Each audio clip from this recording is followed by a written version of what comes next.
కృపగల దేవుడు మన ప్రభువైన యేసయ్య పరిశుద్ధ నామములో కూడి వచ్చిన మీ అందరికీ నా హృదయపూర్వకమైన వందనాలు తెలియజేస్తున్నాను.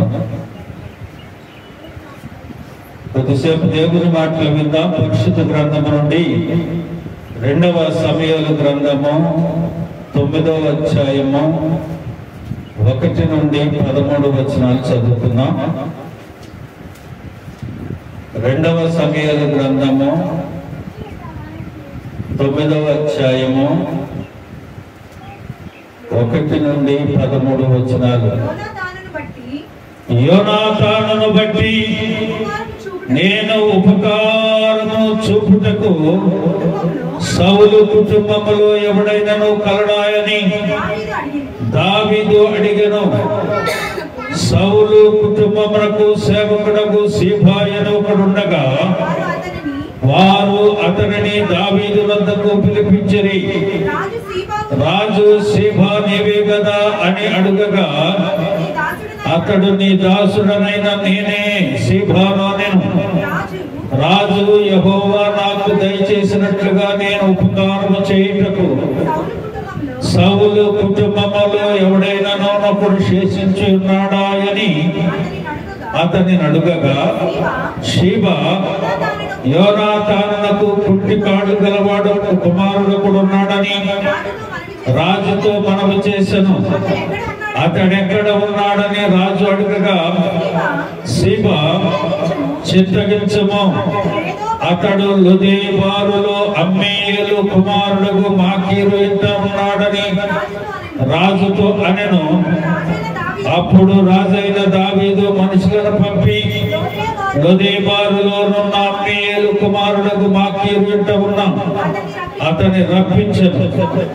సౌలు కుమారుడైన యోనాతానుకు పుట్టిన మెఫీబోషెతు రాజు నద్దకు వచ్చి సాగిలపడి నమస్కారము చేయగా దావీదు మెఫీబోషెతు అని అతన్ని పిలిచినప్పుడు అతడు చిత్తము నీ దాసుడనైన నేనున్నానని. అందుకు దావీదు నీవు భయపడవద్దు, నీ తండ్రి అయిన యోనాతాను నిమిత్తము నిజముగా నేను నీకు ఉపకారము చూపి నీ పితరుడైన సౌలు భూమి అంతయు నీకు మరలా ఇప్పితును, మరియు నీవు సదాకాలము నా బలయందనే భోజనము చేయదు అని సెలవీయగా చాలు. ప్రియమైన దేవుని బిడ్డలారా, చదవబడిన లేఖన భాగంలో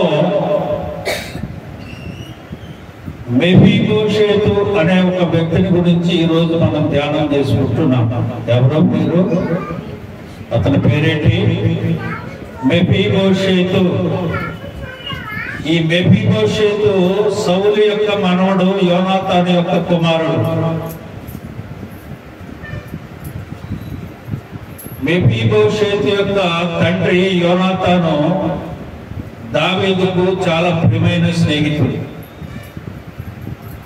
1వ సమూయేలు 18:1 మనం చూస్తే వారి యొక్క బంధము ఎంత గొప్పదో అక్కడ వివరించబడి ఉంది.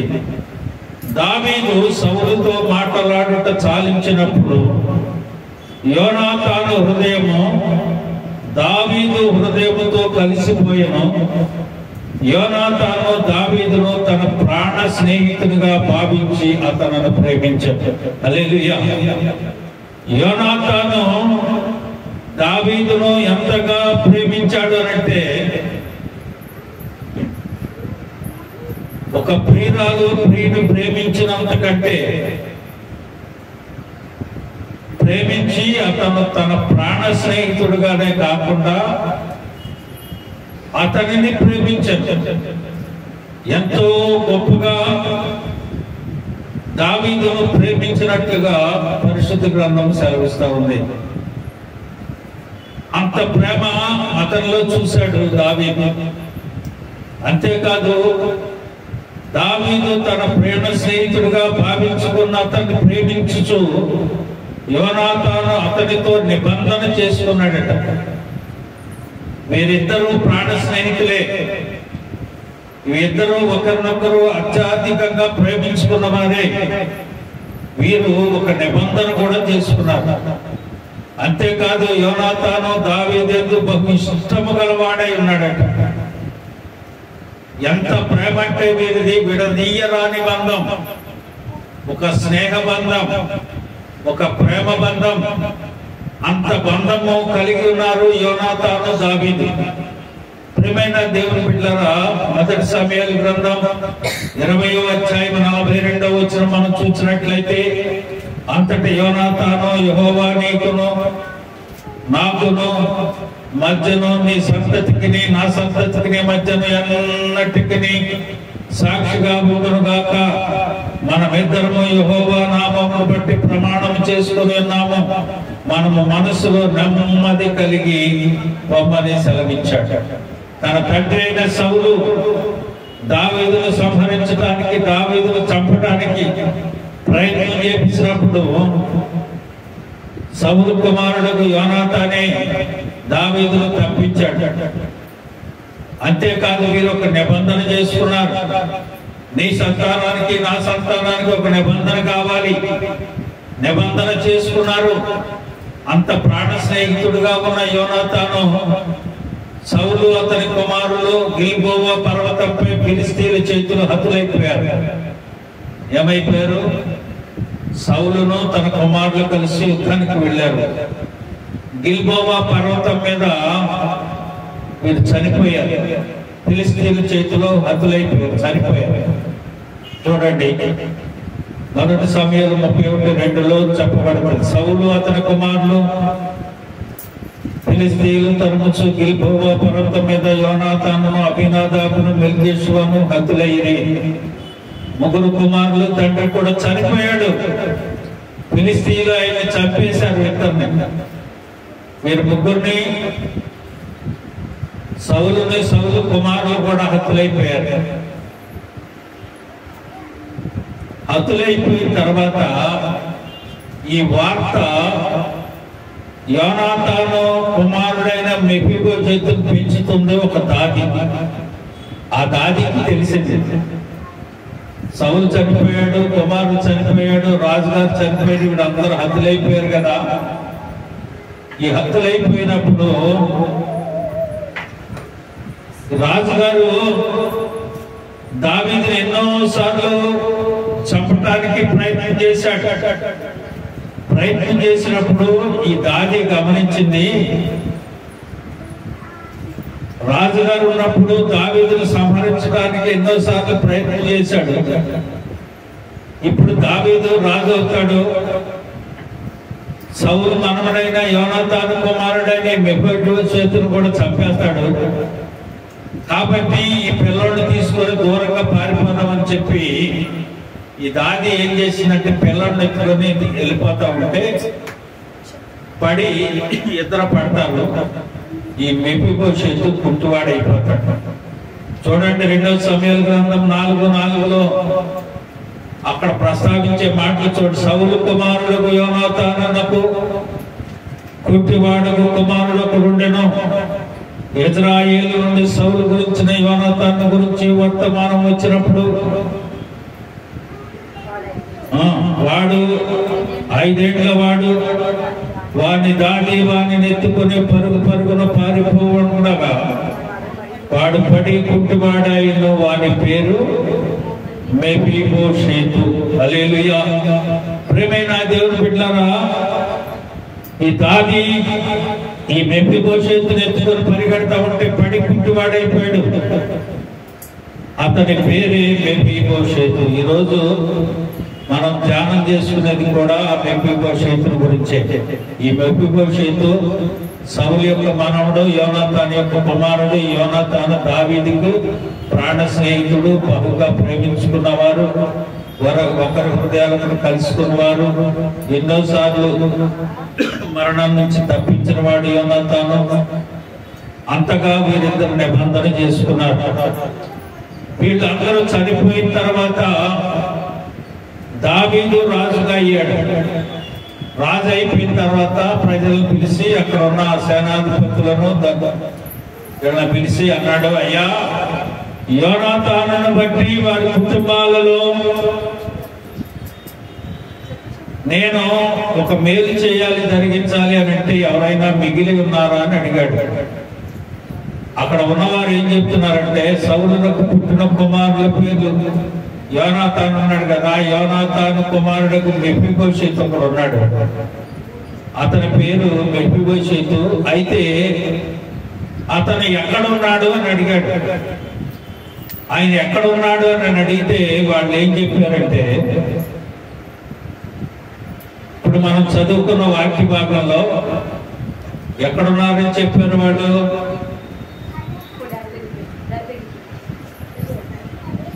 మొదటి సమయాల గ్రంథం, రెండవ సమయాల గ్రంథం తీయండి ఒకసారి. ఇప్పుడు మనం చదువుకున్న వాక్య భాగంలో రాసి ఉంది ఎక్కడున్నాడు. లొదేబారులో ఉన్నాడు, మాకీరు ఇంట ఉన్నాడు అని చెప్పుకొచ్చారు. అక్కడ మనం చదువుకున్న వాక్య భాగంలో చూడండి ఎక్కడున్నాడంటే ఆయన లొదేబారులో అమ్మీయేలు కుమారుడకు మాకీరు ఇంట ఉన్నాడని రాజుతో చెప్పారు. ఈయన ఎక్కడ ఉన్నాడంట, యోనాతాను కుంటికాళ్ళోడకు రాజు మనం చేసిన అక్కడ ఉన్నాడని రాజు అడుగగా, షేబా చిత్తగించము లొదేబారు. ఎక్కడున్నాడు? లొదేబారులో అమ్మీయేలు కుమారుడకు మాకీరు ఇంట ఉన్నాడు. ఎక్కడున్నాడంట? లొదేబారులో అమ్మీయేలు కుమారుడకు మాకీరు ఇంట ఉన్నాడు. రాజుకి దూరంగా ఉన్నాడు ఆయన. అందుకనే రాజు ఎక్కడున్నాడు, ఎవడో తీసుకొని రండి అని అంటున్నాడు. కొలసీ పత్రిక 1వ అధ్యాయం 21-22 వచనాల్లో మనం చూసినట్లయితే, మరియు గత కాలం మందు దేవునికి దూరస్తులు మనం మీ దుష్క్రియల వలన మీ మనసులలో విరోధ భావము గలవారై ఉండిన మిమ్మల్ని కూడా తన సన్నిధిని పరిశుద్ధులుగానో నిర్దోషులుగానో నిలవబెట్టుటకు ఆయన మాంసాయుక్తమైన దేహమందు మరణము వలన మిమ్ముడు ఇప్పుడు సమాధానపరచను. ఆనాడు మెఫీబోషెతు ఏ రీతిగా దూరంగా ఉన్నాడో, ఈనాడు ప్రజలు కూడా దేవునికి దూరంగా ఉంటా ఉన్నారు. దేవుని వాక్యం అంటా ఉంది. కొలసీ పత్రికలో అపోస్తలుడైన పౌలు రాస్తూ అంటాడు, మరియు గత కాలం అంతా మీరు దేవునికి దూరస్తులుగా ఉన్నారు, ఇప్పుడు ఆయన మిమ్మల్ని సమీపస్తులుగా చేసుకోవడానికి మిమ్మల్ని పిలుస్తున్నాడు అని.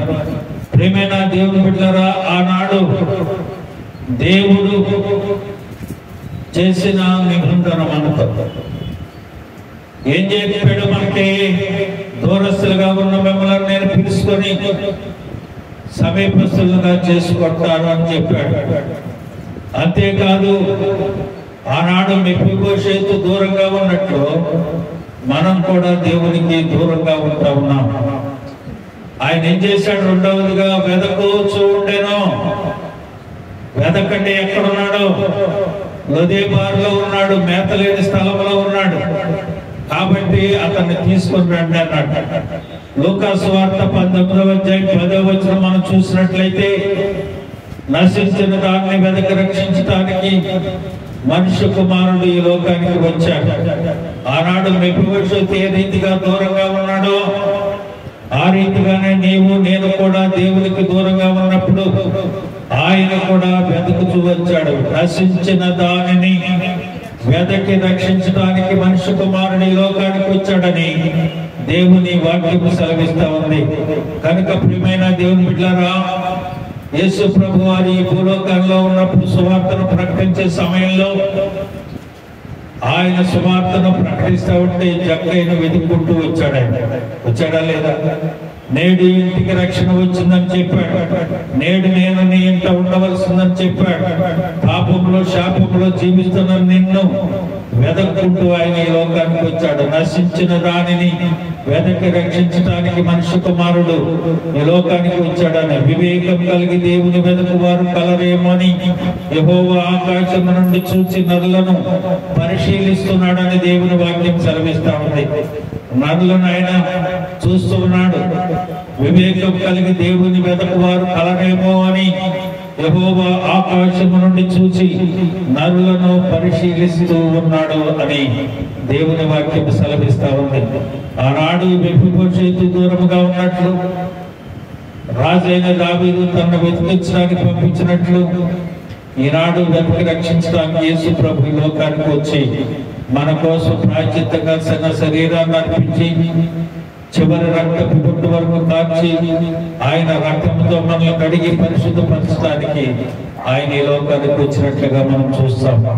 ఆయన మూడవదిగా మనం చూసినట్లయితే అతను పుట్టివాడైపోయాడు, లోపము కలిగిన వ్యక్తిగా ఉన్నాడు. చూడండి, లేవీకాండము 21వ అధ్యాయము 18వ వచనాన్ని మనం చూసినట్లయితే, ఏలయనగా ఎవని యందు కళంకముండునో వాడు గుడ్డివాడే కానీ, కుంటివాడే కానీ, ముక్కివాడే కానీ, విపరీతమైన అవయములు గలవాడే కానీ, కాలైనను చేయైనను విరిగిన వాడే కానీ, గూడివాడే కానీ, కంటిలో పువ్వు ఉన్నవాడే కానీ, గజ్జి గలవాడే కానీ, చిగురు గల వాడే కానీ, వృషణముల వలన కలిగిన వాడే కానీ సమీపింపకూడదు. దేవుని లోపము కలిగిన వ్యక్తులు దేవుని సన్నిధికి సమీపించకూడదని లేవీకాండంలో తెలియజేశాడు. అయితే యేసయ్య అంటా ఉన్నాడు కదా, ఏ లోపము లేకపోయినా, ఏ లోపం నీలో ఉన్నా ఆయనే వెనక్కి రక్షించడానికి వచ్చాడు. ఏ గ్రంథంలో 29వ అధ్యాయము 15వ వచనం మనం చూసినట్లయితే, గుడ్డివారినైనను కన్నులైతిని, గుడ్డివారికి నేను కన్నునైతిని, కుంటివారికి పాపములనైతిని అని అంటాడు. ప్రియమైన దేవుని బిడ్డలారా, ఈరోజు దేవుని వాక్యాన్ని వింటున్న నీవు ఏ లోపము కలిగి ఉన్నప్పటికీ ప్రభువు నిన్ను తిరస్కరించట్లేదు. ఆనాడు ధర్మశాస్త్రం ఇచ్చినప్పుడు గుడ్డివారిని, గుడ్డివారిని, లోపము కలిగిన వ్యక్తులను దేవుని సన్నిధికి సమీపించడానికి వీల్లేదని చెప్పారు. కానీ యేసు ప్రభు అంటున్నాడు, గుడ్డివారిని లోపం కలిగి ఉంటే గుడ్డివారికి నేను కన్నులైతే ఉంటాను, కుంటివారికి నేను పాదమునై ఉంటాను. మత్తయి సువార్త 15వ అధ్యాయం 30వ వచనాన్ని మనం చూసినట్లయితే, బహుజన సమూహములు ఆయన యొద్దకు కుంటివారు, గుడ్డివారు, మోగవారు, అంగహీనులు మొదలైన అనేకులను తీసుకుని వచ్చి ఆయన పాదములంత పడవేసి ఆయన వారిని స్వస్థపరచెను. హల్లెలూయా. దేవుని సన్నిధిలో లోపము కలిగిన వ్యక్తులు వెళ్ళటానికి వీల్లేదు. అయితే యేసు ప్రభువారు ఏ లోపము కలిగినా నేను స్వస్థపరుస్తాను అని దేవుడు సెలవిచ్చాడు. హల్లెలూయా. బహుజన సమూహములు ఆయన యొద్దకు తీసుకుని వచ్చారు. కుంటివారిని, మోగవారిని, అంగహీనులను మొదలగు అనేకులను తీసుకుని వచ్చి ఆయన పాదముల యొక్క పడవేసినట్లుగా మనం చూస్తున్నాం. ప్రియమైన దేవుని బిడ్డలారా, ఈరోజు దేవుని వాక్యాన్ని వింటున్న నీవు మెఫీబోషెతు వలె లోపము కలిగిన వ్యక్తివైనా ప్రభువు నిన్ను పిలుస్తూ ఉన్నాడు. దూరముగా ఉన్న నిన్ను ఆయన వెతికి ఆయన యొద్దకు చేర్చుకుంటున్నాడు. లోపము కలిగిన వ్యక్తివైనా ఆ లోపమును తీసివేయటానికి పరిశుద్ధులైన దేవుడు నిన్ను స్వస్థపరుస్తానికి సిద్ధపడి ఉన్నాడు. అతడు ఎక్కడ ఉన్నాడు? పచ్చిక లేని స్థలములో, లోదేబారులో ఉన్నాడు. అయితే ఆయన అంటా ఉన్నాడు కదా, 2వ సమూయేలు గ్రంథం 9:4 అతడు ఎక్కడ ఉన్నాడు అనగా, రాజును అడుగగా షేబా చిత్తము అతడు లోదేబారులో అమ్మీయేలు కుమారుడు మాకీరు ఇంట ఉన్నాడని రాజుతో అనెను. మాకీరు అంటే అమ్మబడిన వాడు అని. మేత లేని స్థలములో, అమ్మబడిన స్థలములో ఉన్నాడు ఆయన.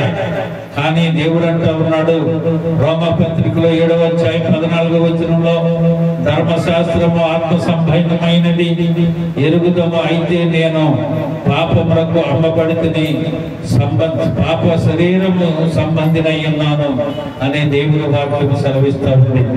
ఒకవేళ నువ్వు పాపములకు అమ్మబడితే, మేత లేని స్థలములో నీవుండి ఆయన అంటా ఉన్నాడు, ప్రయాసపడి భారం మోసుకున్న సమస్త జనులారా నా యొద్దకు రండి, నేను మీకు విశ్రాంతిని కలుగు చేస్తాను. పచ్చిక గల చోట్ల ఆయన నన్ను పరుండ చేయించున్నాడు, శాంతికరమైన జలముల యొద్ద నన్ను నడిపించుచున్నాడు. హల్లెలూయా. మెఫీబోషెతు వలె మేత లేని స్థలంలో, అమ్మబడిన స్థలంలో నీవుంటే ఆయన అంటూ ఉన్నాడు కదా, రండి నా ఎద్దుకు నేను మీకు విశ్రాంతిని ఇస్తాను, పచ్చిక గల చోట్ల మిమ్మల్ని పరుండ చేస్తాను, సమృద్ధి అయిన ఆహారం నుంచి మిమ్మల్ని పోషిస్తాను అని ఈ ఉదయకాల సమయం దేవుడు మనతో మాట్లాడుతున్నాడు. ఆయన ఎక్కడ ఉన్నాడు? మేత లేని స్థలంలో దేవుడు పిలుచుకున్నాడు. దావీదు అంటా ఉన్నాడు కదా, అతన్ని చేర్చుకోనేను అని దేవుని వాక్యం అంటా ఉన్నాడు. నిర్గమాకాండం 6వ అధ్యాయము 7వ వచనం, మిమ్మును నాకు ప్రజలనుగా చేర్చుకొని మీకు దేవుడనయ్యుందును, అప్పుడు ఐగుప్తీయుల బరువు కింద నుండి మిమ్మల్ని వెలుపలికి రప్పించిన మీ దేవుడైన యెహోవాను నేనే అని మీరు తెలుసుకుందరు. హల్లెలూయా. మేత లేని స్థలంలో, అమ్మబడిన స్థలంలో నీవు ఉంటే దేవుడు నిన్ను పిలుచుకొని ఆయన అంటున్నాడు కదా, నిన్ను నేను చేర్చుకుంటున్నాను అని అంటూ ఉన్నాడు. కాబట్టి క్రీస్తు మిమ్మల్ని చేర్చుకున్న ప్రకారము దేవుని మహిమ కలిగినట్టు మీరు ఒకరినొకడు చేర్చుకున్నది అని దేవుని వాక్యం సెలవిస్తా ఉంది.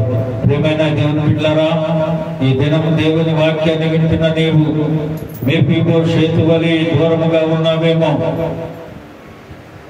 ఆయన నిన్ను వెతుక్కుంటూ వస్తున్నాడు. అంగహీనులుగా నువ్వు ఉంటా ఉన్నామే, లోపం కలిగిన వ్యక్తిగా నీవు ఉంటా ఉన్నావేమో, లోపం తొలగించడానికి ప్రభు నిన్ను తెలుసుకుంటున్నాడు. ఎక్కడ ఉన్నావు? మేత లేని స్థలంలో, అమ్మబడిన స్థలంలో నీవుంటే ప్రభు నిన్ను కోరుకుంటున్నాడు ఆయన రక్తము చేత. అయితే దావీదు చేర్చుకున్నట్లుగా మెఫీబోషెతును ప్రభు నిన్ను చేర్చుకుంటున్నాడు. ఇప్పుడు అతనికి దొరికిన స్థానం ఏంటో తెలుసండి, రాజు బల్ల యొక్క ఆయన ఉంటా ఉన్నాడు. యోహాను సువార్త 1వ అధ్యాయం 12వ వచనం, తన్ను ఎందరు అంగీకరించరో వారందరికీ, అనగా తన నామమందు విశ్వాసముంచిన వారికి దేవుని పిల్లలగుటకు ఆయన అధికారము అనుగ్రహించను. హల్లెలూయా చెప్పండి. హల్లెలూయా. పాపమునకు అమ్మబడిన నిన్ను, మేత లేని స్థలంలో ఉన్న నిన్ను, లోపము కలిగిన వ్యక్తిని వెదక్కుంటూ వచ్చి ఆయనకు దూరముగా ఉన్న నిన్ను ఆయన రక్తము చేసి సర్ది చేసి నిన్ను చేర్చుకొని ఆయన పక్కన నిన్ను కూర్చోబెట్టుకుంటున్నాడు. హల్లెలూయా. ఎందుచేత ఆయన నిన్ను పిల్లలుగా ఆయన స్వరూపంలో నేను నిర్మించుకున్నాడు కనుక తన పిల్లలకి అధికారాన్ని ప్రభు నీకు అనుగ్రహించాడు. ఎవరైతే ఆయన అంగీకరిస్తారో, ఎవరైతే ఆయన రక్తంలో కడగబడతారో, ఎవరైతే ఆయన మారు మనసు పొంది పాప క్షమాపణ కలిగి ప్రభు రక్తము చేత కడగబడుతూ ఉన్నారో వారందరూ ఆయన బల్ల యందు ఉంటారు. ఈరోజు ప్రభు బల్లలో పాల్గొనే నిన్ను ఆయన అంటున్నాడు, ఎందరూ తనను అంగీకరించరో వారందరికీ, అనగా తన నామమందు విశ్వాసముంచిన వారికి దేవుని పిల్లలగుటకు ఆయన అధికారం అనుగ్రహించాడు. ఈ రోజున దేవుని పిల్లలుగా నిన్ను నన్ను ముద్రించుకున్నాడు. హల్లెలూయా. ఆయన బల్ల యందు ప్రవేశించడానికి అర్హతను మనకు అనుగ్రహించాడు దేవుడు. మెఫీబోషెతు యెరూషలేములో కాపురం ఉండగా సదాకాలము రాజు బల్ల యందు భోజనము చేయించు ఉండేది. ఆయన ఏ రీతిగా రాజు బల్ల యందు భోజనం చేస్తా ఉన్నాడు. ఇది వరకు నీకు అర్హత లేదు, ఇప్పుడు ప్రభు బల్ల యందు ఉండటానికి నీ అర్హతను ప్రభు నీకు అనుగ్రహించాడు. ప్రియమైన దేవుని బిడ్డలారా, ఆ అర్హతను నువ్వు కలిగి ఉన్నావు. రాజునందుకు వచ్చి ఇది వరకు నువ్వు ఎప్పుడు అమ్మబడిన పరిస్థితులు ఉండొచ్చు, మేత లేని స్థలంలో ఉండొచ్చు, ప్రభువుకు దూరంగా ఉండొచ్చు.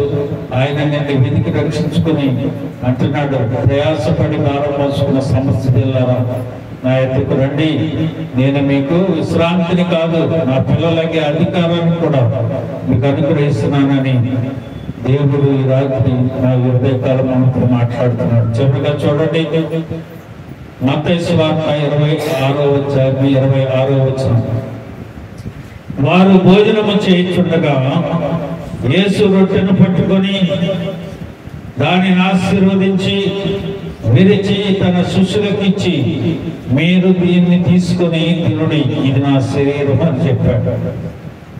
యేసు ఎంత ఉన్నారు, యేసు పిల్లలుగా మనం ఉన్నాం. ఆయన శరీరములో రక్తములో మనము పాలు పొందుతున్నాం. ప్రియమైన దేవుని బిడ్డలారా, ఆయన రక్తములో కడగబడిన నీవు, ఆయన పిల్లలుగా ఉన్న నీవు ఈరోజు ప్రభు వలలో మనం పాలు పొందుతున్నాం. అర్హతను మనం కలిగి ఉన్నాం.